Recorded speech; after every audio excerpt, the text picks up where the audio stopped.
This video is brought to you by Stygian Outer Gods, the Lovecraftian survival horror RPG filled with terror, suspense, and a main character named Jack. And hey, that's my name. Make your way through Kingsport, a dark and hostile town that challenges your very existence. Craft items, solve puzzles, and explore the dark corners of the settlement as you unravel the mysteries that lie deep within, including what happened to your precious dog Cookie. Wait, my actual dog is Cookie. Is my dog in this game? Because choose whether to sneak through the shadows and avoid the monstrosities that roam the streets, or confront them head on with whatever weapon you manage to scrounge up. But be careful of Jack's sanity, as he's almost out of coffee and his Ernest goes to jail mug needs to be washed. Wait. Exposure to these disturbing and otherworldly encounters could lead to disastrous results. How did they know about my mug? Stygian Outer Gods hits PC early access on April 14th with a full PC, PlayStation 5, and Xbox Series X and S release set for 2026. Head on over to the Steam link below to wishlist the game today.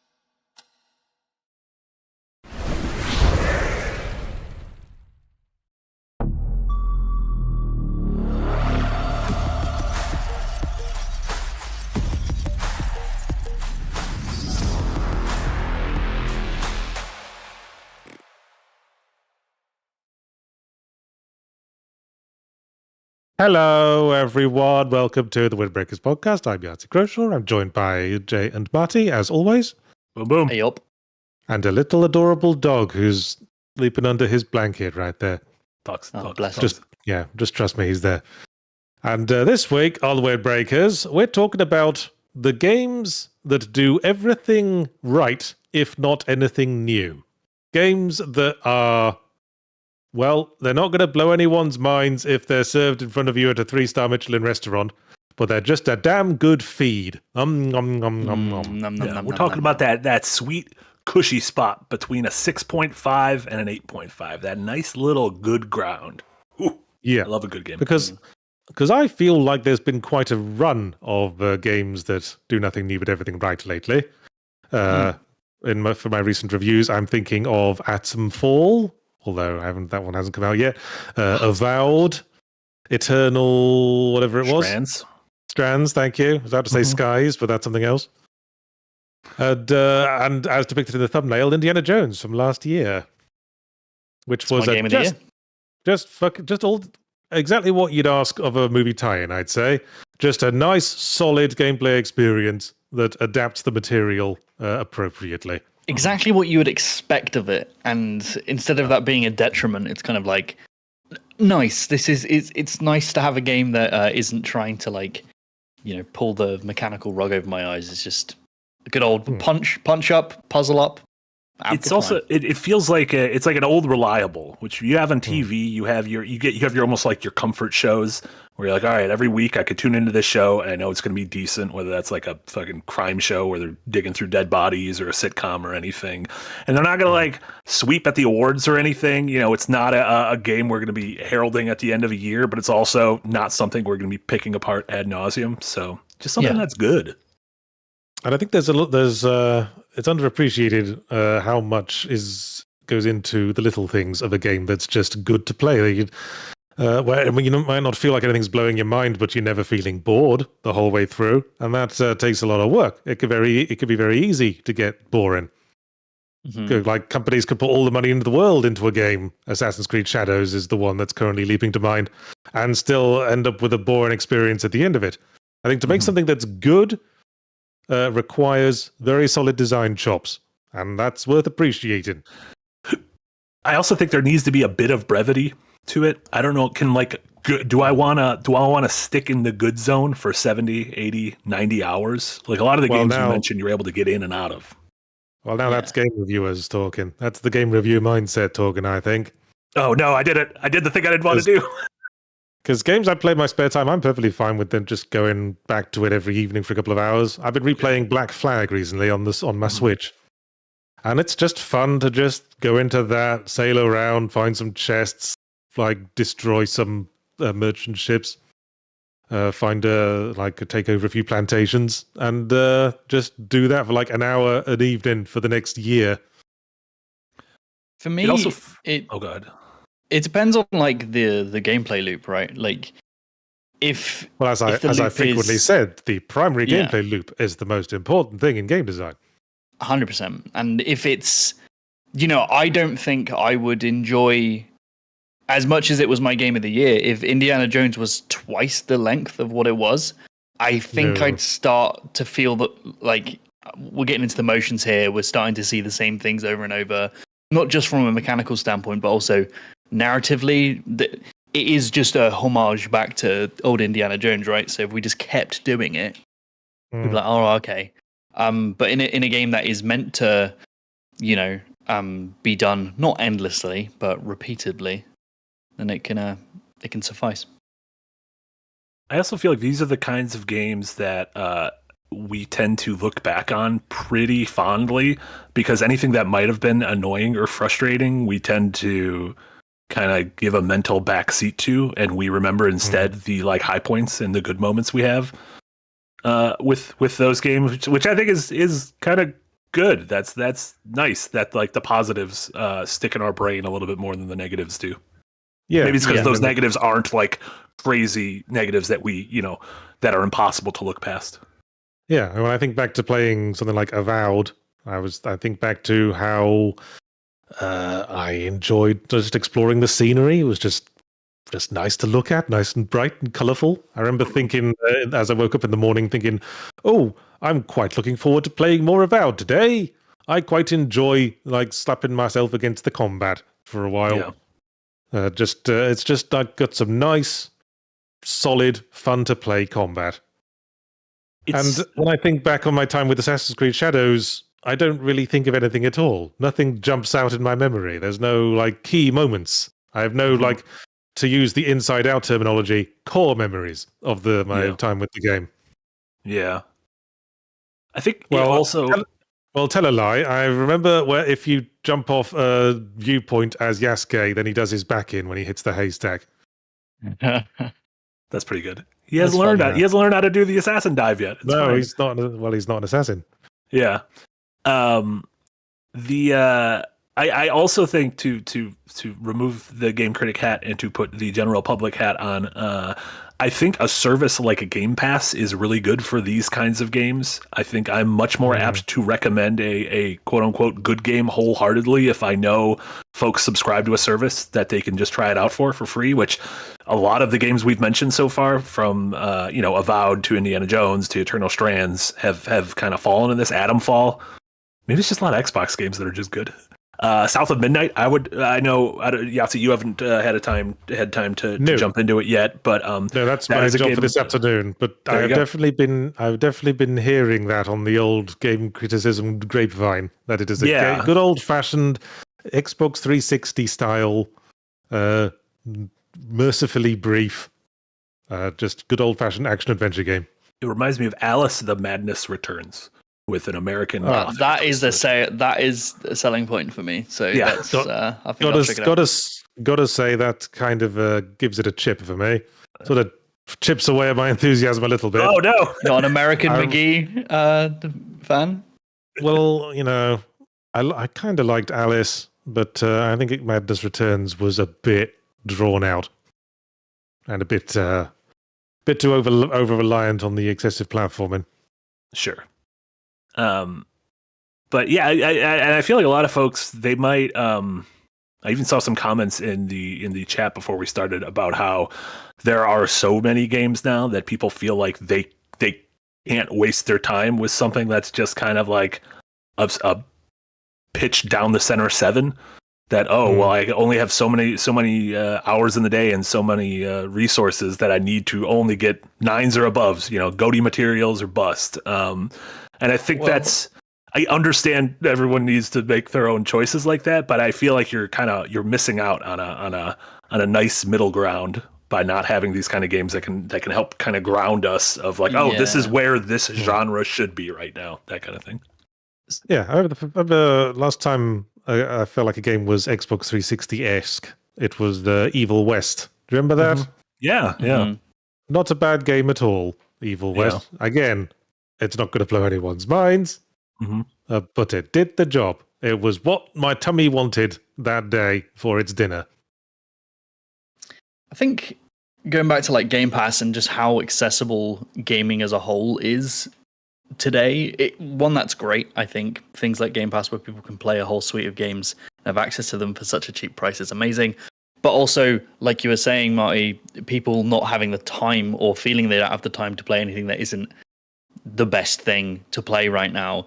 It means a lot of people are churning through games very quickly, and things like Game Pass allow players to do that. Like, play the first 10 minutes of a tutorial in a game and be like, oh, this isn't for me, and then immediately leave, not really giving it the chance to get to where it's good, right? Because games take a long time to get there. Some do. So it's kind of also a curse. Like, I think a lot of people's impressions of games get kind of ruined by the fact they drop them too quickly, and that's not the consumer's fault at all. There's almost a parallel. There's almost a parallel to the expectation of the AAA games to make all the money in the world these days. Now, like, there's sort of an expectation with the user base that everything has to blow your mind now as well. Because we're all waiting for the next big indie blow up, like your Balatro or such like. But, you know, there's virtue in taking time to smell the roses. Yeah, and I think there was actually quite a bit of innovation going on in like something like Eternal Strands. I remember, I guess it's not innovative in its individual elements; it's just innovative in the way it all works together very smoothly. I remember really appreciating the crafting mechanics in that game, when I usually sort of roll my eyes whenever a game has a crafting system. But in this one, you don't have to worry about getting specific stuff. I just have to make sure you're carrying at least decent materials. And with that in mind, it's fun to just explore the world and looking for that. But the world, that would only be fun if the world was fun to explore. So it's all sort of working together with a nice, efficient synergy. Yeah, when you, right at the top, when you sort of mention a game that is like, does everything well, kind of just like down the middle, my thought is a lot of these games I'm thinking of do 90% of the things well, but they have one thing that sticks in my mind of like, ooh, this is actually an interesting take on that. And part of that maybe, the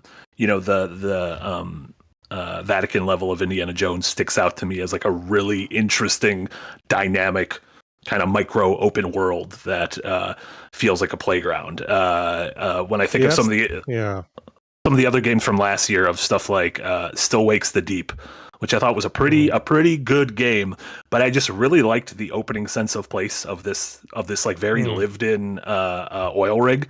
Like, I thought it just like it right from the get-go like made me understand who these people were and what their day-to-day was like. So when the spooky things came, I appreciated it all the more.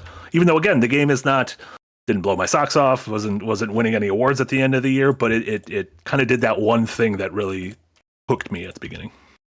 I tend to think of like my memories of games in terms of snag moments, like moments that my memories just snag on. That's what Assassin's Creed Shadows was lacking.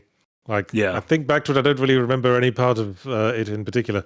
But if I think back to Still Wakes the Deep, my memory just snags on, as you say, the opening exploration, chatting in the cafeteria with a couple of dudes. The one bit where one of the monsters was just like the face of the dude who was an asshole to you. Yeah, that was cool. Yeah, as he was like getting trapped underwater, my memory snags on that. And when I think of Eternal Strands, my memory snags on like the giant monster fights, like the fun of running around, avoiding their attacks, trying to find an opportunity to jump onto their wings or something. When I'm trying to think about it, I'm keep coming back to the fact that all the games that I consider to be like, this was a really nice experience, this was good, right? It's not, like you said, winning awards, but it was good. It always comes back to immersion for me, games that can immerse me within the world and its setting so I can lose myself and just be a part of the game. One of the most frustrating things, like you were speaking about crafting systems, Yahtzee, I hate it, and this might be the game's journo in me talking, but I hate it when I can sense a game is trying to waste my time. Like, it's trying to elongate its experience, it's trying to bloat it, so I spend more time in it. I despise that. But yeah, games that can just really grab me and pull me in, like Still Wakes the Deep, and this can be through narrative. Like in Indiana Jones, none of the mechanics were blowing my socks off, but the narrative and how it was being told through the levels is what grabbed me. But then in a game like Tears of the Kingdom or Breath of the Wild, it's not the narrative that's grabbing me, it's the mechanics that are allowing me to become immersed through its exploration. So as long as it does that, I think that's what makes it a good game for me. We've talked a lot. Go ahead. I was going to say, a lot of the time we realize a game was good enough, sort of retrospectively, don't we? After enough time has passed, a lot of games just sort of we completely forget about. I was thinking about the Bionic Commando remake from 2008. Oh God! I mean, who the hell remembers that? Aside from Wayfarm. Yeah, but what it's like, I think to myself, who will be remembered by history in like 400 years' time? Who do we remember from 400 years ago? Like Queen Elizabeth I, Shakespeare, whoever. What games will we remember in like 2 years' time? Still, what will we still be calling back on? Like the games where I look back on my review of it when I see it recommended in the YouTube algorithm and think, oh, that wasn't that long ago, but it turns out it was like 15 years ago or something. Yeah, or the kind of thing that you'll like almost have a lot of these games I feel like will end up getting less a critical reappraisal and maybe more of a, like you said, 5 years later, people being like, damn, that was actually pretty good. And I feel like we should have talked about it more. You did the same thing with Prey, didn't you, a few years ago? Prey. Yeah. 17. My conclusion with Prey 17 was, to go back to what I was saying earlier, is that I didn't really snag on anything thinking back to it. Yeah. I mean, every single part of it individually is good. It's got a pretty good story. It's got some great innovative ideas. I really like the freedom of exploration, like the spacewalking bits. Mm-hmm. But no single part of it just jumps out when I think back at it in my head, because the monsters were all kind of just generic black smears. The plot just felt like a generic, oh, you were the baddie all along thing by the end. It's kind of like music, right? A lot of people will say, oh, music was so much better in the 80s and the 90s and stuff like that. And it's just because we just remember the good stuff. Like, we're not going to remember all of the slop that was released. Yeah. All the kind of middling stuff. And I think that happens in gaming. Like, a lot of people will say, oh, the PS2 era was so much better than what we've got now. And it's not necessarily true. I think we have the same amount of good games. It's just we're remembering all of the good ones so fondly, right? I don't know. I do kind of feel like PS2 might have been better. I really like PS2. I don't know. That's just us too old saying that. It just it feels like there were more games on the PS2 just because, like, at least in the AAA space, they take so bloody long to make now. Yeah, and I think there was just also a lot of firsts. We were experiencing a lot of things for the first time, whereas now a lot of the games, I'm thinking, like I mentioned, South of Midnight, like that kind of reminds me of that PS2, PS3 era of game, and we got a million of those back in the day. But now I'm like, ooh, like we don't get those very often. One thing we haven't talked a lot about indies. We've talked a lot about AAA games. We haven't talked a lot about indies, and I do feel like there's an indie. Even Jay, you were mentioning right before we went live, you were like, you know what I've been playing lately, like late to the party, Dave the Diver, and I was like, yeah, Dave the Diver. That was like a pretty good game, and I put like 10, 12 hours into it, and I just kind of fell off it, not for any reason in particular, but I was like, yeah, I don't think about that game a lot, but yeah, that was a pretty good game. Yeah, but I mentioned it, and you were like, yeah, like you clearly have fond memories of it, but it's not something that it's absolutely blowing your socks off and is winning Game of the Year for you, right? It was just a nice experience. It smacked to me of a game that's like a mile wide and an inch thick, you know? It's got so many different things in it, but it only really indulges each idea for a brief time. Yeah, we were talking about how it's almost overwhelming how every chapter, instead of being like, all right, now go enjoy the mechanics, it's like, here's an entirely new gameplay genre for you. Yeah, because they're not that deep, right? But like that's one way you can entice me. But am I going to, at the end of this experience, am I going to fondly remember the introduction of these mechanics? And I don't think so. Like, I'm enjoying my time with it, and I think it is good. It's really well made. But I don't think it's going to stick in my heart. Let me think about that. Indie games that were just good. BPM bullets per minute. There you go. Yeah. I could always play that. A lot of it's the music. Not to wank off the dudes who did the music for Star Trek Vagabond, but they do very good music. just wank This away. is an interesting point actually, because you trying to think of what indie games have I played that were just good. The indie scene in general is so oversaturated because it's so much easier to make smaller projects now, that I think the mass audience is only really playing the really good indie games that come out because they're the only ones that get attention. Yeah, I was talking about this in my old extra punctuation about how bad is better than bland. I was saying it's kind of unfair that indie games have this sort of expectation to be mind-blowingly good to stand out when AAA doesn't really have that kind of expectation. All people seem to ask of AAA is that it's good enough, whereas indies have to like really blow people's minds to stand out. Yeah. It's also, even in AAA, I feel like there's different gradients of like what our expectations are. Like when Ubisoft releases a game like Prince of Persia: The Lost Crown, we're all like, you guys, even if you fucking hate Ubisoft, you should play this game because it's really good.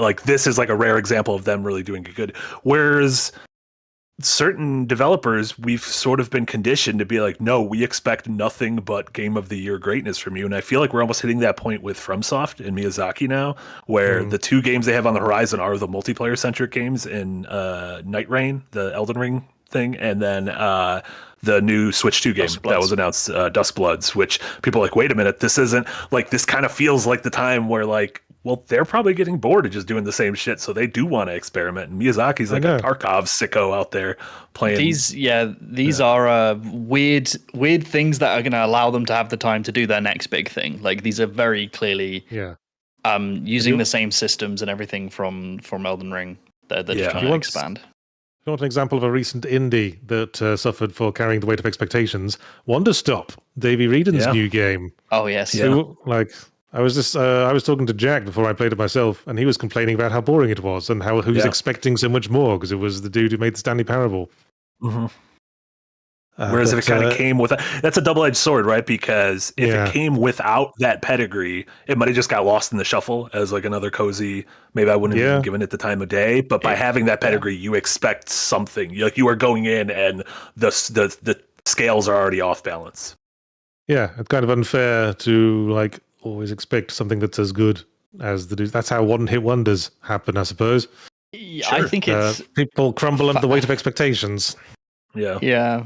I think it's incredibly ballsy. I think the fact that Stanley Parable and Beginner's Guide were both famous for being incredibly subversive, I think it's hilarious that the subversion in Wonderstop is the fact it's not subversive. Like it's just but it's still incredible. It still feels very honest and still feels very personal in a way of like, what do you want from me? Like I needed like this game is his Wonderstop. This game is his. I needed a break, and so I needed to do something nice and cozy because the expectations I put on myself were literally killing me. Well, what's important about Wonderstop is that A, it is still pretty unique among cozy shop simulators, and B, it aspires to be apart to a lot of cozy games that just want to sort of fill space and fill these distract you. It actually feels like it wants to be about something. Wonderstop, which is surprisingly rare in video games. Wonderstop, it's got a very clear thesis statement. It's about coming to terms with change. Yeah, in the way BioShock was about the failure of utopia in practice. Yeah, I thought it was about should we kill these little kids? I know. It's always like a big deal on this kid. It's always stuck in my mind. I saw like a talk from a dude who was like big into game writing, and he made the point that game narratives are so rarely just about something. They just have a specific point to make. And ever since then, it's always leapt out at me when a game has had that sense about it.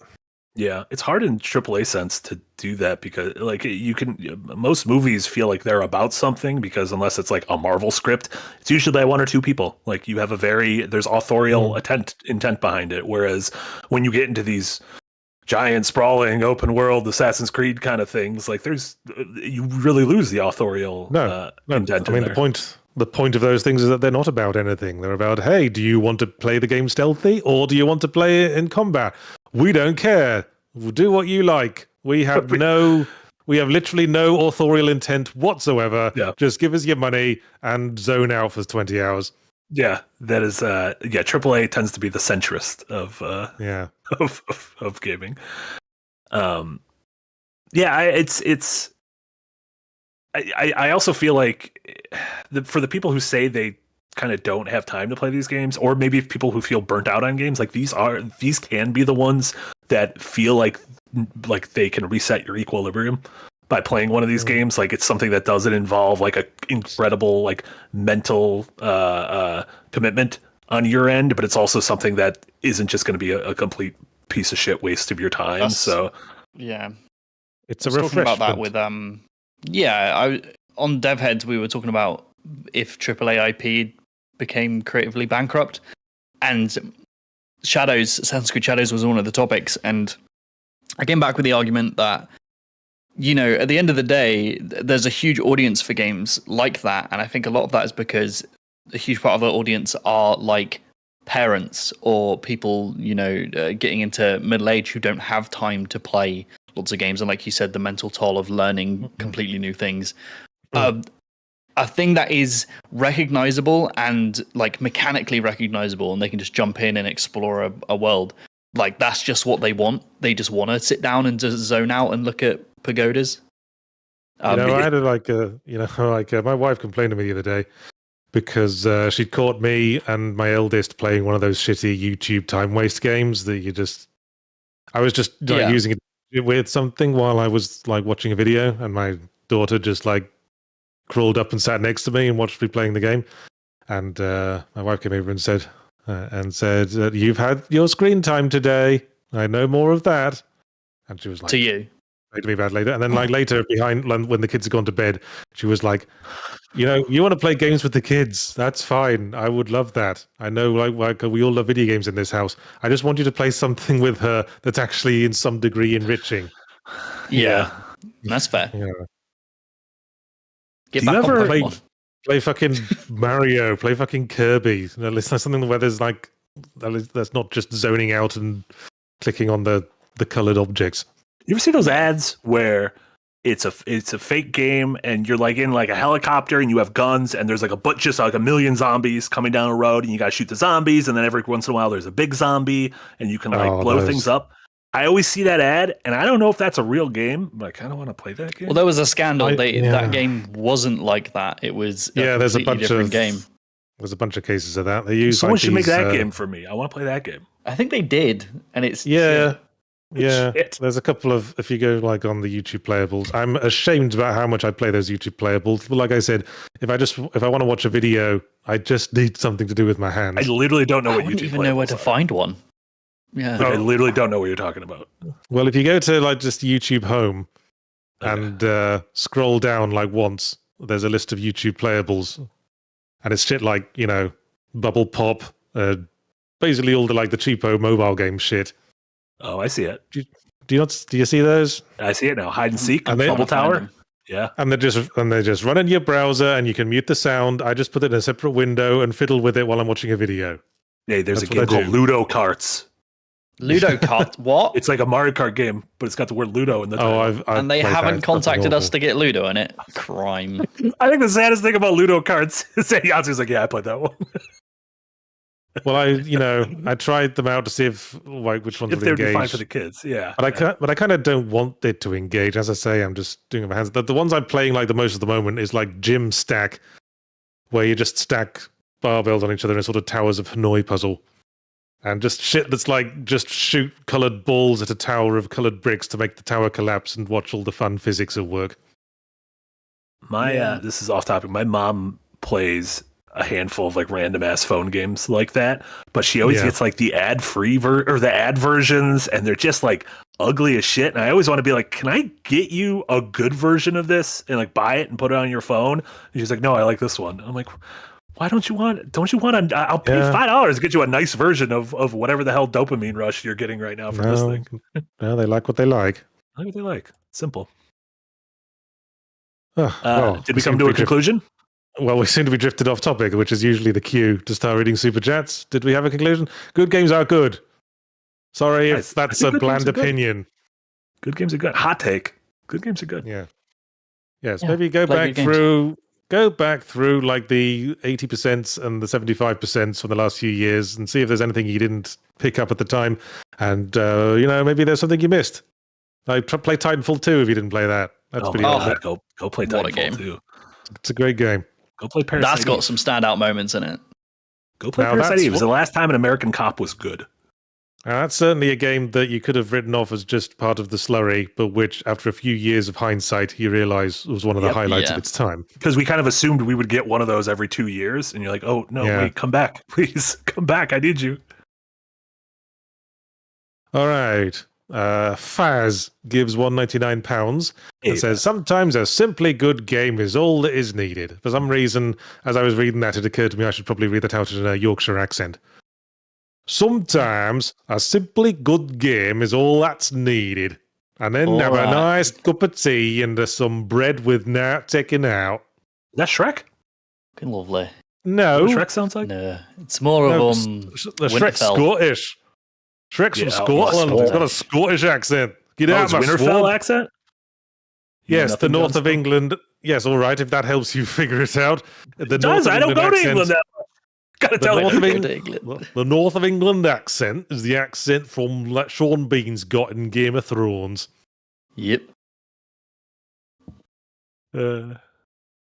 But it's becoming more of like you see it more often in American work these days, probably because of Game of Thrones. There's that one guy who's in The Vivitch who's got the incredibly deep, croaky voice and the northern that guy. accent. Ralph Ineson. Yeah, he was in Yes. Diablo, is in Final Fantasy 16. He's great. He's in Yeah, Nosferatu. he seems to be showing up a lot because people really seem to be taking to the northern accent Yeah, he's great. internationally. A superb owner gives $5 and says, Marty, please explain to the group Nick's no true Scotsman fallacy from last week's fire link. Hinted involved how gamers don't use Discord. Ooh, okay. With the caveat that A, I'm still not entirely sure I understand No True Scotsman, and B, I have a bad memory. We were talking about how the Switch 2 is going to have a button to where you could like almost start a Nintendo-esque Discord call with your friends and share your gameplay and stuff. And Casey and I were like, well, that's not really for us, but I think normies are really going to like this because like Discord's like a quasi-hardcore thing. And Nick was like, no, that's not true. All of my friends use Discord when we play Repo and Tarkov and all these things. I'm like, well, you guys aren't normies then. You're like, playing on PC. You're playing Tarkov. You ain't the normie. and you're playing these like whatever the sweatiest new game of the moment is. You're not the normies we're talking about. Yeah. And I think that was what is that. I don't know if that was a No True Scotsman. I think that was just us having a different definition of what a normie is because it's not a real word. No, I don't think you were getting into No True Scotsman there. It would have been To be No honest, True. I still don't even know what a No True Scotsman is. So. Well, if he'd like turned his nose up at the Nintendo chat thing and said only true gamers use Discord, that would have been a No True Scotsman fallacy. Gotcha. Only true gamers have friends. Yeah. That's not true. I think it's the opposite. Yeah, true. Ryan Betts, member for 14 months in tip jar. Thank you very much. Good friend. Oh, the zip's stuck on my coat pocket because I was fidgeting with it. Oh, there we go. Dr. Theo gives $5 and says, as a teen, I had the mindset of if it's not 8 out of 10 or above, it doesn't deserve my love. So glad I grew out of that. I missed out on a lot of games. Yeah, I think we have to look how impressionable the gaming audience can be to review scores. Or at least they were back in the day when everyone and their dog didn't have like their own review outlet. Yeah. I think less now it's like a score and more of people go to you, Yahtzee, for your take on a game or go to, anyone's skill up, like that kind of thing. But as I've often said, you should never take me as the definitive view on anything. All reviews are subjective. And if you get angry because I didn't like a game, that's probably because you've got something internal struggles going on. Why didn't you like Smash? That's our question. Yeah. A winged potato, member for 16 months in the Green Gang, says, how happy is Marty about the Death Stranding movie? Oh, they Extremely didn't happy. green light the Death Stranding movie, did they? It's got a writer-director, baby, as of this morning. God. Not Hideo Kojima. It is being written and directed by the man who directed Pig, which was a really good Nicolas Cage movie from a couple of years ago about a dude who's they kill his pig and he goes John Wick on him. And then he also directed the Quiet Place prequel that came out a year or two ago. That was really good. So I have high hopes for this. Still a large chance this is never going to happen because most. Well, yes, I mean, It's almost definitely not going to happen. Yeah, was this like a case of optioning or green lighting? Because let me tell you now, fucking everything is optioned. My books are optioned. Yeah, it was actually, and like Kojima signed like a partnership with A24, who's like the cool hip indie company. So it'd be interesting to see. It's going to be interesting to see, and I think the guy's American. He's definitely he's either American or he's like English. But it's going to be interesting to see a person like that take Kojima's insanity and try to boil it down into a 2-hour movie. Because I'm replaying Death Stranding, and that is boiling that down into 2 hours is going to be real interesting. But even if there is like a director named, that's probably means it's still just at like the pitch to producers stage. Yeah. It's like they're at the point where they say, hey, this guy's on board. I mean, he said so. Yeah. Nothing's signed yet. Oh, there's been like 7 years ago, they were like, Oscar Isaac is going to be Solid Snake in the Metal Gear Solid movie. And nothing's happened since then. Like, yeah, exactly. Nope. He's from Milwaukee, Speakeasy. Is that true? Oh my God. It's very easy to say a name and for that name to say, yeah, I'd love to have some money. Yeah. But that's often as far as it goes. Oh my God, he is from Milwaukee. Incredible. He went to Yale, though. Huh. That's a fancy. People from Milwaukee don't go to Yale. Oh, well, there you go. Upper crust. No true Milwaukeean goes to Yale. Did I do it? He got him. There you go.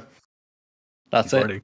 He's learning. Alex Armstrong gives $2 and says, wasn't fine enough how you described Far Cry 3? It was. And in retrospect, it's basically become like the high point for the Ubisoft sandbox in my mind before they started hammering the shit out of it. Yeah. Mm-hmm. Was that where everything went wrong? I like to think so, yeah. That's the turning point for society, the release of Far Cry 3. I mean, I really liked Far Cry 3, but the problem was every Ubisoft game after that was Far Cry 3 again. Like a checklist of shit to do on a sandbox. Even beyond Ubisoft, so many games started copying that entire formula and just started just doing that until Breath of the Wild came out. And then they were like, oh, I guess this is how we should do it. And now they're just doing that. The book The Hair that Uncle Height gives €2 and says, funny accent on my second super chat equals I go to Patreon. Okay. So we'll wait for your next one, shall we?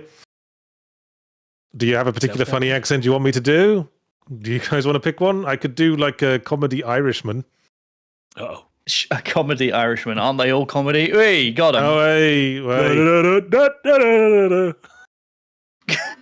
Just Existing 45 gives 10 Canadian dollars and says, I can't stress enough how important you guys are in my little world. A day does not pass without watching or listening at least a little to my favorite people, Blue Heart, with love from Canada, keep being amazing, and then another Blue Heart. Thank you very much, Existing 45. That's from the heart sort of message that makes it all worth it. Aw, thanks, Agreed. Just Existing.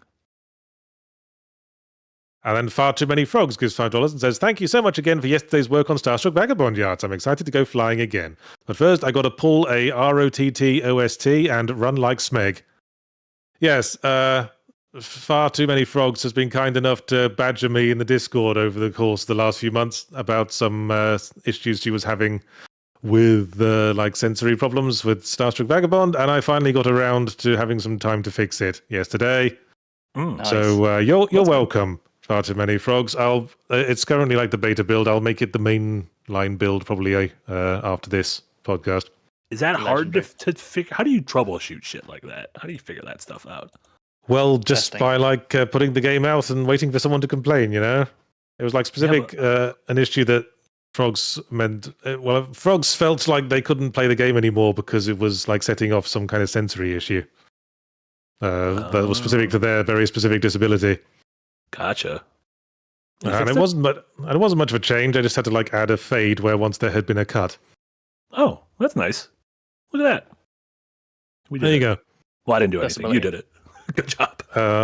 Alex Armstrong gives $2 and says, Windbreaker still plays and looks fine to this day. Yeah, as I keep saying, Alex Armstrong. Although, let's face it, the Wii U port did improve it a bit. Which makes it all the more frustrating that what they announced during the Switch 2 thing was GameCube games are coming to Switch, and Wind Waker on GameCube is one of them. And it's like, well, what about the Wii U one that makes the same? Yeah, what about Wii U port that had a bunch of like better graphical fidelity and some quality of life tweaks. Couple of minor gameplay fixes. Yeah. No. Hawker Bridging gives $4.99 and says, per Marty's comment, I am fine with long games but not padding like AC and GOW:R. God of War Ragnarok. I have little free time and don't want to waste it on artificial padding. I'm certainly very conscious of artificial padding, especially in the AAA experience these days, because it feels like so many of them have it. It's just so much like crawling down the same paths over and over again. God of War Ragnarok was terrible for that. Just going through, like squeezing through a cave, going through a cave, having a conversation about the last plot point, going through another cave, continuing the conversation about the last plot point, ad nauseum for 60 hours. The magic, right? Like, yeah. We raise it a lot, but Alien Isolation is a game that the magic is kind of dampened or ruined in some cases by its excessive length. Like, if that game was half, even like a quarter of its length, I think it would be way more memorable. Not to say that it's a bad experience. I think the game's fantastic, but there you go. Sorry, I lost my place again. Lastimosa's gives 50 pesos, Filipino pesos. Is that what that is? Oh. Filipino pesos, hell yeah. And says, good enough is okay if the price is low enough. Well, certainly these days. No. Welcome to the Second Great Depression. It's funny how we're basically just speedrunning the previous century, isn't it? Like we had our own Spanish flu. We're going to have our own Great Depression. We're going to have our own World War. Oh yeah, probably. Let's just combine them both. We can bundle both world wars into one war. Well, that'll save a bit of time. But good news is, after Second World War, post-war reconstruction, which was like one of the best periods of the 20th century. Yeah, that's great. No one's crying. It's going to be a wasteland, so good every luck. Every now and again, you got to burn everything down and start again, I say. Not my house. Just not our house, please. But yeah, a lot of these games also, just wait. Like, the easiest thing to do with games is to just wait a little bit, and they'll all go down in price. Unless they're Nintendo games, they never go down in price. But everything else.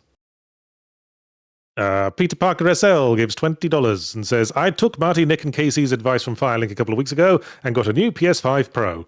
I'm finally current gen, playing through Astrobot now and loving it. Now, what game should be my second dive into current gen games? Oh, Christ. Just keep playing Astrobot. Play Indiana Jones, I guess. If you got a PlayStation Pro, play Ghost of Tsushima. Yeah, get you ready for Ghost of Yote. That was last gen, though. What's the last full-on AAA game I'd recommend that I've reviewed? I mean, Indiana Jones is coming to PS5 in like a week or two, I think. That's a good pick, yeah. Yeah, if you like RPGs, I really liked Final Fantasy VII Rebirth, but you got to put up with the weebies. That was my opinion on the weebies there. Oh, Metaphor Fantasio. There you go. Metaphor, that was a good one. Resi 4 Remake, that was a good one. Mm-hmm. Yeah. Silent Hill 2, Yahtzee's Game of the Year. I'm going to keep blowing raspberries now to drown you out. Thomas Kingsley gives $4.99 and says, excited to pick up Immortals of Avium on discount, and it turns out some good games are just bad. Yeah, that game with the title so generic, it took me a moment to remember what the fuck game that was. I thought it was Immortals Phoenix Rising for a second, but no, that was a different Magic thing. FPS, right? Yeah. Yes, that was really boring and clunky and horrible, and had the plot ripped straight from the generic young adult novel writer's starter kit. I got that game for free, and I haven't even bothered to download it. Could have just been a level in Split Fiction. Oh, well, right, yes. I'm pretty sure it was a level in Split Fiction, now we're thinking about it. Sovereign gives €5 and says, price is an important factor here, especially with the current economic situation. How good is good enough to be worth dropping $70 to $80 dues? Well, I certainly wouldn't want to pay that for a Mario Kart. I'll say that right now. Oh, I'm glad they're going to pay $80 for Mario Kart. You kidding me? Fucking give it me for $190. I'm going to buy 2 copies just so I can put one in my bed. It needs to be a fucking transcendent into Mario Kart. It should like jump out of the screen and do my dentistry for me. It's, for me, that kind of price tag, it has to come from a company that I know is going to produce something of quality that I enjoy.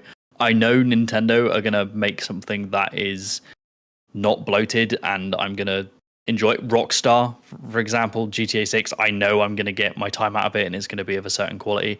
I don't think I'd drop $80 on like Assassin's Creed Magenta, whatever the next one's called. Hexa. Yes. See, what I like about Rockstar games is that they too, all their stories are about something. GTA 5, it's about a midlife crisis. Yeah. Red Dead Redemption 2. It's about being a cowboy. I was just about to say something, but it was a spoiler, and I genuinely don't want to spoil the end of that game if people haven't played it. I have to feel like the statute of limitations is up on that, right? 2018. Well, we keep saying like people should go back and play stuff from a few years back. They might have not noticed because it fell into the background noise of everything else. Sure. And I suspect that might be the case for some people with Red Dead Redemption 2. Arthur. Another game that suffers from being slightly too long, in my opinion. Well, What did you think about when you go to the island? Said. When you go to that island? That was very weird. In my mind, I was like, they clearly just modeled this because they're going to make another game set on an island, and then they just never made another game. It's been 7 years and they still haven't made another game. Yeah, I think my overall complaint about Red Dead Redemption 2 was not so much that it was too long, but it was too big, and it took too long to get anywhere. I dig that. Alex Armstrong gives $2 and says, my favorite snack moment in gaming, oh my god, JC, a bomb! A reference to the first Deus Ex, and a classic, slightly mawkish character moment, demonstrating the voice acting wasn't quite the tops back then. There's been some scuttlebutt about that possibly coming back, even though I think that studio had massive layoffs. Maybe someone else making a Deus Ex game. I'll let it lie. I agree. Just make something that you were inspired by Deus Ex and make something else. What's that inspired by Deus Ex game that Nick recommended for Yahtzee tries this week, whose title I pride myself in pronouncing correctly the first try? Oh, Femininem. What was it called? You put it in leads. Perpetuity. Nope, I said that wrong. Peripeteia.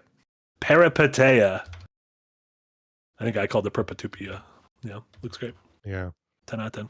Probably shoot themselves in the foot with that title, I gotta say. Yeah, if you can't remember it, it's a real pain. Yeah. Not good. The Man in Black gives $20 and says, I think we've reached a point where most people's view of a 1 to 10 scale is warped. Many people think that a score of 7 qualifies as average, while a 5 is below the standard. Even in American schools, 70% is barely passing.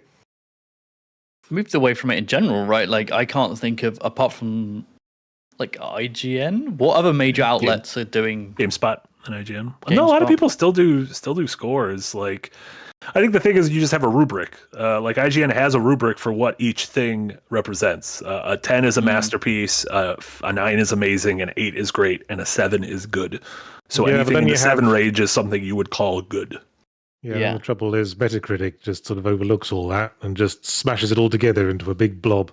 Yeah, well, and the problem is people are like, why don't you use the full scale? And it's like, well, because there's a million games that are fucking 1s and 2s that you just don't give the time of day to because they're like asset flip, digital store slop. Yeah. Dr. Theo gave us $5 and says, in the age of social media, I decided to blindly buy a Winion Virus. It was the first 100% blind playthrough I've had in a while, and I quite liked it. The fuck is Winion Virus? What is Winion Virus? Never fucking heard of it. I'm looking this up right now.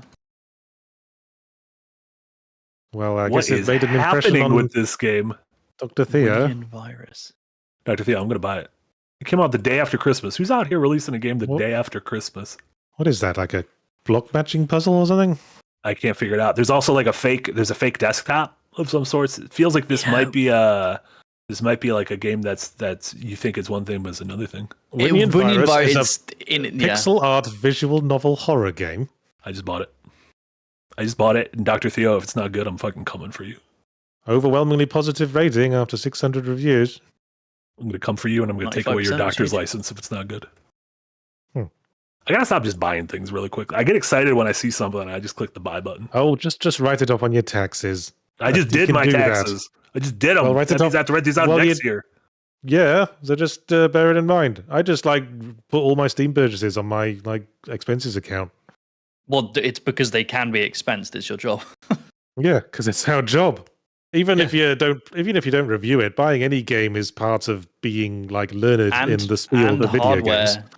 Just before your taxes are due, buy another computer. And Johnny's. Yeah.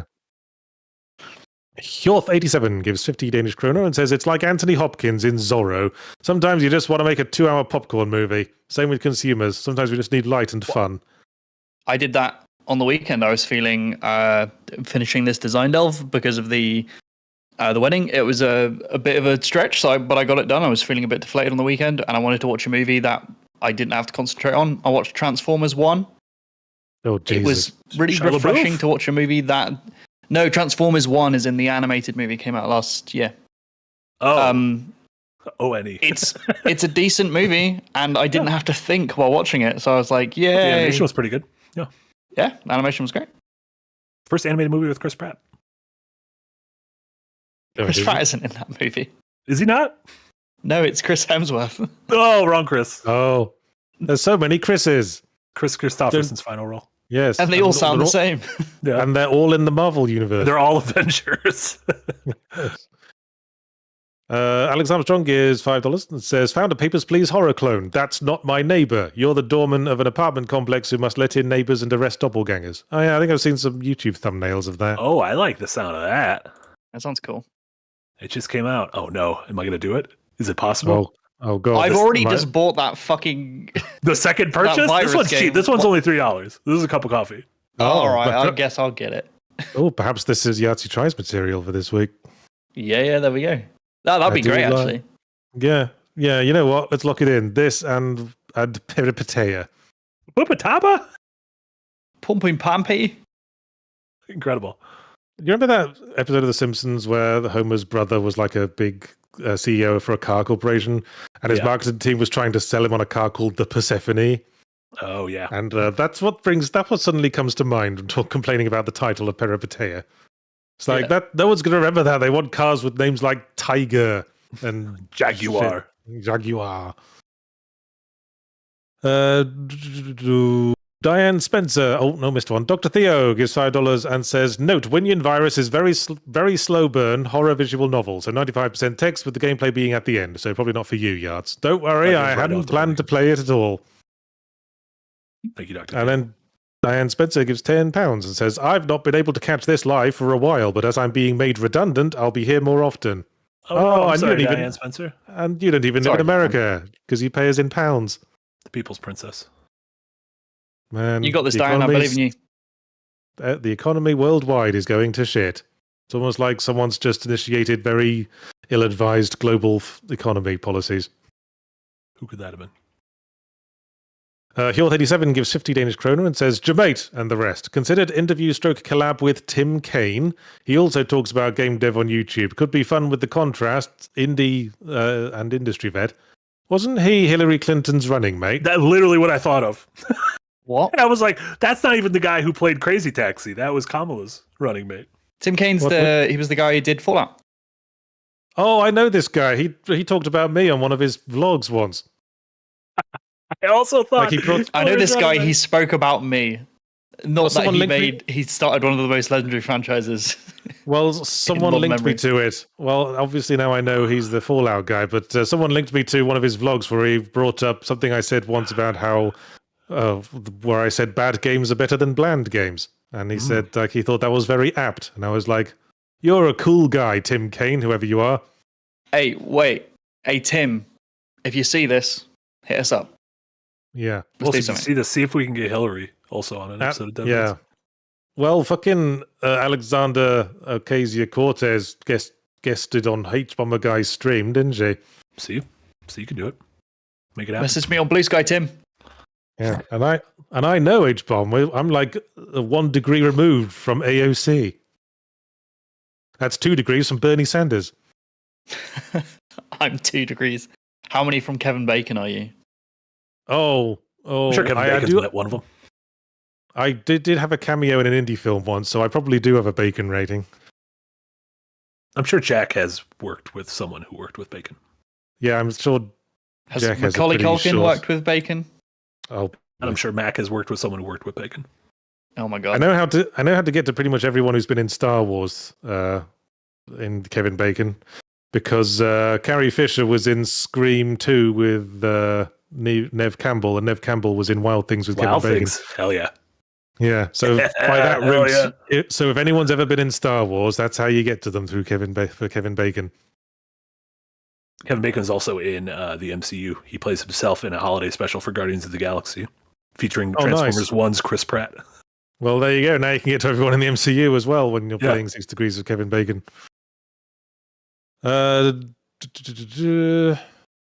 Shit. Also plays again. Had to reload the chat. It keeps crashing on me. Oh, no. Tommy Salty gives 10 PLNs and says, Jamate, calendar song by Boney M to learn months. Recommendation refuse. there. Think about it. He You could make- refuses. Well, just how are you doing on your revision? Give us the months of the year. Go on. January, February, March, April, May, June, July, August, September, October, November, December. Fucking crushed it. Hey, smashed it. First go. Also, 31, less than 31, 31, less than 31, 31, less than 31, 31, 31, less than 31, less than 30. Yay, you figured it out. You figured that out as well. You look at that. You got 2 children off stream and 2 children on stream. There you go. I am an educator. Now, fucking dumb. now let's learn all the countries of the European Economic Community. They're not going to exist in the next year, so well. Might not wait. not We funny. shouldn't even waste our time, Marty. Witticism gives $5 and says, does every good Metroidvania fall into this category? I feel like the best ones are just incredibly polished and fun. What's innovating in this space? Ooh. You know what? I've bounced off a lot of Metroidvanias, and a lot of it comes down to primary gameplay loops. Like, I just want the combat to be fun. Go ahead, Jay. yeah, I can't say much, but the game I'm working on is attempting to innovate in that space. So if you want to learn more about that, Get plug. out of town. yeah, I can't talk about it because it's all under wraps. Where's but the yeah, demo? you soon- can't break your own embargo? Where's the demo? Where's the early access, you lazy bastard? All I'm saying, guys, is that we're doing our experimental videos this year. Everyone's getting an experimental video each month. My experimental video is going to be the first reveal of my game. So if you would like a sneak peek early access, maybe some access to testing, hit up the Patreon. I think it's going to be there at some point this year. I've got a fun experimental video coming out pretty soon, as early as this week, perhaps. Something that's going to be exclusive to the Patreon again. So make sure you're signed up to enjoy that. Hell yeah. Ooh. Alex Armstrong gives $5. There's a game, expansion pack that's good enough off the top of my head is Mario Galaxy 2. New power-ups don't evolve gameplay much, but is still fun. That's not an expansion pack, Alex. How dare you? I remember when Galaxy 2 came out, I felt like I was on crazy pills for a while because everyone was talking about it like it was a new thing with Mario. It's Mario in space. But there'd been a previous one, I said. Yeah. Doesn't anyone remember the previous one? In my opinion, it's just, I guess, I don't know. I don't want to say expansion pack. It just feels like these are the 121st through 240th level of Mario Galaxy. Yeah. And I mean that in a positive way because I wanted more Mario Galaxy. So it just feels like it kind of picks up where the last one left. Hey, off. And is that what you want from a sequel, right? Like, do you want it to innovate and create new things, or do you want it to do the first thing but more? But, right? you know, Well, I wouldn't want 10 of these, but I liked having a little bit more of it. My go-to soundbite for this is a good sequel uses the original as a jumping-off point. A bad sequel simply wallows in the original. I don't know how I'd define Mario Galaxy 2. It still feels like something wallowing in the original to me. It's also weird because Nintendo just doesn't acknowledge it anymore. They didn't Not put it in really, the Mario no. 3D. The Mario 3D collection that came out had 64, Sunshine, and Galaxy 1. They've just never re-released Galaxy 2. I guess they didn't want Galaxy to be overrepresented. There would have been half Mario Galaxies if they'd put in 2 as well. Oops, all Galaxy. Yeah. But that's just they added Yoshi to Mario Galaxy 2. Love that I guy. don't know what that counts for. Yeah. Put that goddamn dinosaur in space. The Merchant of Life gives £5 and says, Yahtzee, you should check out Locomotive. Think you would like it. It's an indie point-and-click adventure. Very funny writing. Loving the show. You need to learn when not to put E's in ing words. The Merchant of Life. More. That's the thing I need to teach you. Put more. Locomotive is I played the demo. It's like I believe it's there's a murder on like a steam train. Yes, on the And- Rias Express. Yeah. Murder on a Steam Train is one of those settings I just automatically like. Sort of like pirate ships. I always loved that chapter in Paper Mario 2 where that happens as well. It has overwhelmingly positive reviews, 95%. Huh. How do you do Well, go ahead. I've got enough shit to check out this week, but I'll keep it in the back of my mind. How so we've gotten obviously AAA pirate games. We've gotten your Assassin's Creed. We've gotten the Yakuza game lately. Well, how would they make a AAA murder on a train game? Oh shit! Well, you kind of can't, can you? Because it's murder on a train games are by their very nature take place in cramped conditions. Yeah, and you couldn't really show off the background artist's work or make a 60-hour game. Oh my fuck! Give me a Snowpiercer game. Holy shit! That'd be pretty good. But how would That's you like work you committing the murders on the train? Yes, they'd have to be very big train carriages so you could work in all the stealth sections. Well, it's AAA, so the train will be unbelievably long, and it'll take you 100 hours to get to the engine room. It could be a magical train where every train car is like almost like a little pocket dimension, like how Harry Potter puts down like a each train carriage is like a new. Is this blueprints? A new thing. Oh shit! Now it's blue. We've just created blueprints, but it's a train and therefore not as interesting.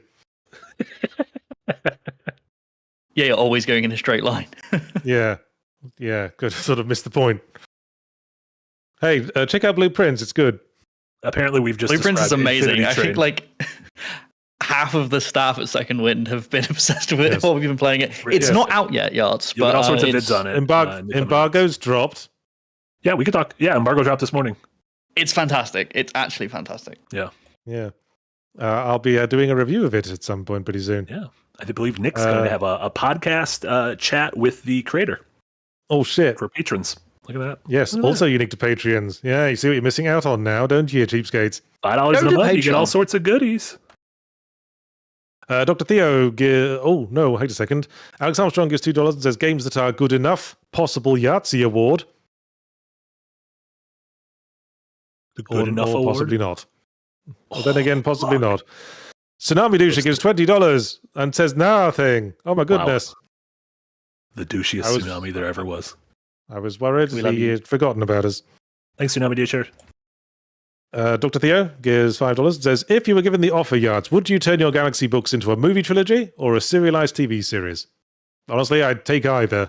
I mean, it's all a big payout for me. Cha-ching. But if you're asking me to have some artistic integrity, I've often said, ideally, I'd like my Galaxy books to be a movie trilogy, and I'd like my Dida Files books to be a Tea Time Detective series, like Midsummer Murders. Yeah. Would you want to be involved in adapting the screenplays, or would you be fine with just getting paid and being if it's bad, it's bad, whatever?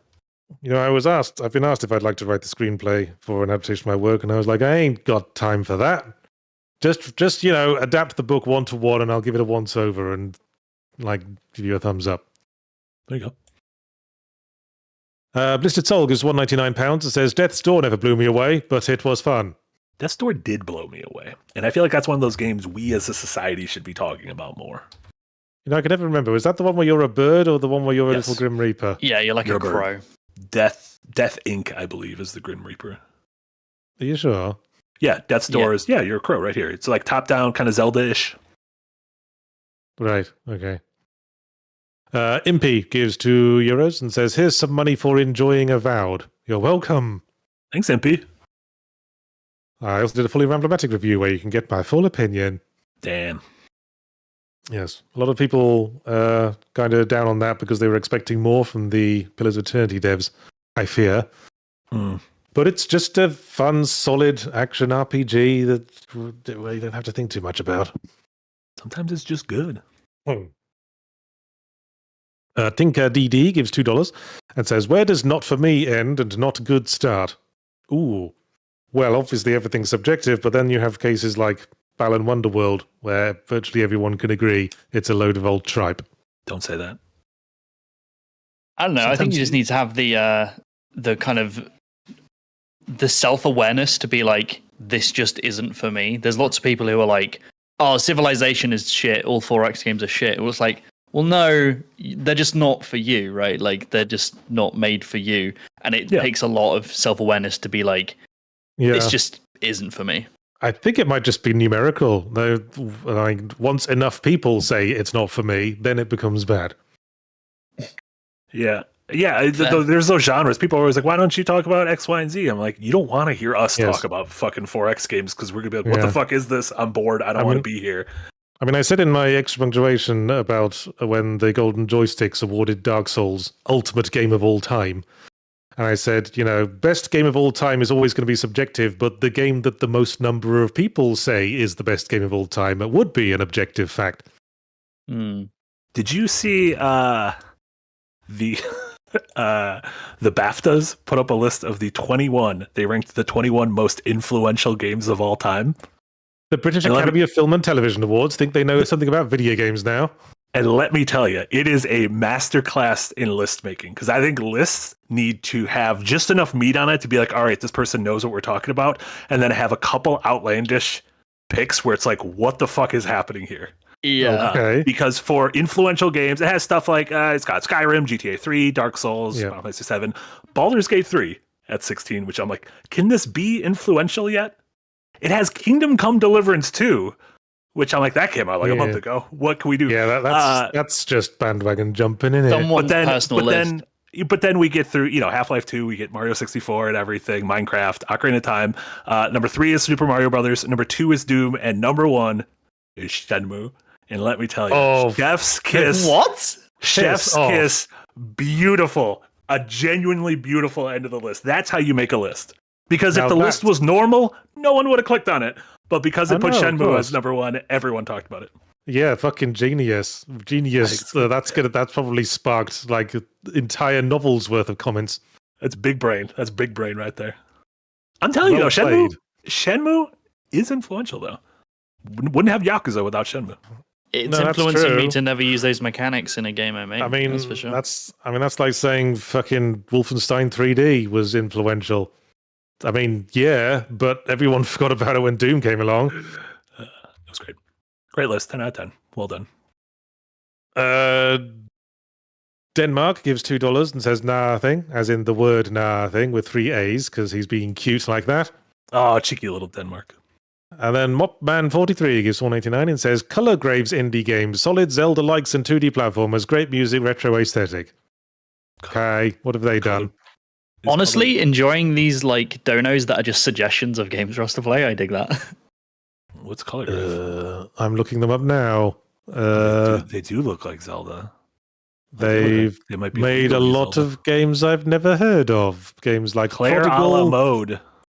Curse Crackers for Whom the Bell Tolls. Oh, I know Curse Crackers and Veritas. They play both these games. Oh, you know it because there's a big titty girl on the front. Yeah, so it all makes sense. You know what? I'm not. Some people are born that way. With big tits. Yeah, I guess so. Well, they're not born that way, but they grow them later. Genetically. I like how Jay's just hanging out with Ludo. Like, I don't want to be part of this conversation. Yeah. Look at double dogs. Everyone's got their dogs. And ingeniously, he can't move from that spot because he's wrapped himself in his blanket. Oh, no. The camera wins. I know he looks sad. Trust me, he's having a whale of a time in there. Oh, he's being pet. He's being pet by the invisible hand of the market. That's not good enough. He needs double pets. Looked like you and Digital Eric were holding hands. It's too much. Too many pets. Too many squid cheese. He loves it. Glad Gamer asks where my dog is. I'm allergic to dogs. I can't have dogs. You know where my dog is? I got that dog in me. That's where my dog is. Well, and he's got those puppies at the end of his legs. That's true. That's not where dogs belong. Dower Dodger Esquire gives $20 and says, for toffee. Damn you, Eric. That's going to go straight to the toffee account. There you go. Yep. And then Alex Armstrong gives $2 and says, friend says early Persona games are like most JRPG. Well, that friend is a liar. Wait, early as in Persona like 1 and 2? Or early as in like the first couple hours of Persona? I mean, Persona 1 and 2 have much less like hanging, smooching, downtime kind of stuff. They are just dungeon crawling RPGs. The smooching stuff was added for Persona 3. I know that much. Yeah. Persona 2 has a cool mechanic, the rumor mechanic, where you can spread rumors and rumors manifest into existence. And so you can like spread a rumor that a store has secret weapons in the back room that that you need to ask about, and then the store will suddenly get secret weapons in the back room. Kind of neat. Well, there you go. And Tinker DD jumps in with one last super chat to give $5. Says, congratulations, you reached the end of the super chats. Now every chatter will give you a kissy on the forehead. Mwah. Mwah. That's not the noise you make on someone's forehead. He's going for my brain. He's gnawing on the skin. What a show! You know what I think? I think it was a pretty good episode. Not great. I agree. Wasn't amazing. Definitely wasn't bad though. No. I think this was some good, solid comfort food of a podcast. Beautiful. You'd complain if Gordon Ramsay served it to you, but not if you got it at a Little Chef. And it wasn't overly long. There you go. Look at that tight 72. We've done it. Now I can have an early lunch, in which I can eat my tasty jam donuts. Also, I got good news for you. We got more super chats. I made some damn fine jam donuts over the weekend. They don't last very long, jam donuts, so now I've kind of got more than I know what to do with. But if you keep them in the fridge and maybe like zap them in the microwave for like 30 seconds before you eat them, they soften up nicely. What do you pair with a jam donut? You drinking a little warm milk with it? You drinking coffee? No, I'll probably just have like an apple or something, a juicy apple. You don't drink anything? You're just eating an apple? No, Eric, by all means, show photos of my jam donuts, for I am very proud of how my jam donuts turned out. We're getting dangerously close to you monetizing that hobby, and I want to move to San Francisco just because I want to get pastries from Yahtzee. Did you get an injector, like a filling injector? Yeah, I bought one of those long pastry tips because I felt like I needed one. Yeah, fucking love it. I like this hobby. It's good to have hobbies. It's a hobby, and you get to eat at the end of it. So, is that your treacle tart? Yeah, I made a treacle tart. I wasn't really happy with how it turned out, though. It was a bit dry. I'm going to put more syrup in next time. Well, that's it from us then. One last super chat from Fungus Finder gives $2. Says, "Wait, I thought you had two wolves in you. Poor dog." Oh yeah, I do have two wolves in me.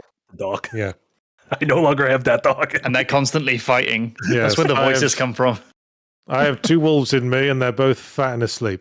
Thank you for listening to the Windbreakers podcast. I was Yahtzee Cruiser. I was joined by Marty and Jay. As always, do remember to join the Patreon if you'd like to support the creation of all the content that goes out Second Wind. Not just this, all of it. It all goes towards it, and it's all good. And we got content coming out every day. You just can't stop us. We're like a fucking jizz that never ends until you get concerned and want to call the doctor. That is exactly what we're like. Yeah, never ending. Exactly For example, this week I've got my fully ramblomatic on Wednesday, which will be on the subject of Atomfall, Rebellion's recent Fallout-esque, Stalker-esque North of England first-person RPG thing. So look forward to that. Another game that's just basically all right. I've also got my usual stream, Yahtzee Tries, in which I'll be playing Parapatea and probably that Papers, Please like game that I've just forgotten the name of. That's Not My Neighbor. No Simo-Ram this week, but there will be a new episode of Adventures Now starring me, my character, Mortimer Raffles with Everyone Smythe, the only good character. Watch it for him. The latest episode of The Cat's Paw, that'll be coming out on Saturday. In which we face the aftermath of the rift that occurred in the party at the end of the last episode. Dun, dun, dun. Dun, dun, dun. That's my stuff to plug. Oh, and also the Yahtzee Tries compilation video on Sunday, which will be compiling last week's repo stream and this week's Yahtzee Tries stream. So look forward to that as well. What else do we have to plug that's not me related? Jay, you put a whole video up this morning, a whole goddamn film. A big fatty video from your very own Jumate just dropped today, which is on the worst tutorial of all time. It's a little bit of like, what is a good tutorial? And then, like, I'll be honest, this video was planned to be a split between Ghost and Starfield of like a good and a bad one. And then I went back into Starfield to replay it and just thought, this is garbage, and just spent most of the time talking about that. So you can dive into that. I'm trying to learn how to spice up my tutorial. So we're better to learn them from other people's failings. And we got Adventurers 9. coming on Saturday. We've got another Dev Heads coming this Friday, which should be fun. More details to follow on that. And then other than that, yeah. And as of this Friday, you guys are back on the every other week schedule. Back on the usual schedule. Last week's one was just shifted because of some personal things that happened, but we're back on schedule now for Design Delve and Dev Heads. Great. In terms of other stuff, Hidden Gems later this evening, they'll be playing a 2D side-scrolling cool-looking action game called Blade Chimera. Tomorrow, you got a new backdrop from Darren. He's talking about that AI art, and let me tell you, he thinks it's slop. So get Darren's take on that. Tomorrow afternoon, Nick and Jenna will be playing the aforementioned South of Midnight for a little bit. We got the normal streams on Wednesday, more Metroid on Wednesday evening. Thursday, we got Lords of the Fallen and Firelink. And then Friday, expect another Unpacked from your boy Nick as well as DevHeads. So yeah, appreciate you. Appreciate everyone watching, everyone listening. Appreciate you. You guys are great. Thank you all very much for being there and just for being you. Fuck yeah. Aww. And I guess that'll be it. We'll see you all soon. I'll see you all on Wednesday. Talk to you soon. Bye. Bye everyone.